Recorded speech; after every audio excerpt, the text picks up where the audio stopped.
আসসালামু আলাইকুম। আসলে আজকে খুব ইন্টারেস্টিং একটা কথা বলার চেষ্টা করতেছি, কথাটা শেয়ার করার জন্য আসছি। কথাটা হচ্ছে, বিগত 2 মাস আগে দেখলাম যে সুন্নিদের বিভিন্ন মাজার ভাঙচুর করা হয়েছে। আর সেই মাজারগুলো যখন ভাঙচুর করা হয়েছে, সুন্নিদের মনে কতটা কষ্ট লেগেছে সেটা হয়তো সুন্নিরাই জানে, সুন্নি সমাজ যারা আছে তারাই জানে এবং সুন্নি আলেমরাই জানে।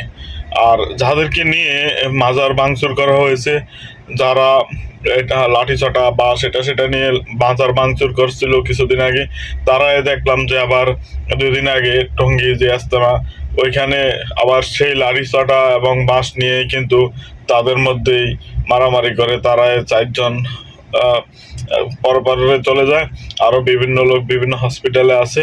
আসলে আল্লাহ কখনো ছাড় দেয় না, ঠিক আছে? আল্লাহ ঘোষ খায় না, আল্লাহ অপরাধীকে তার অপরাধের ফল ফিরিয়ে দেয়, এটাই স্বাভাবিক।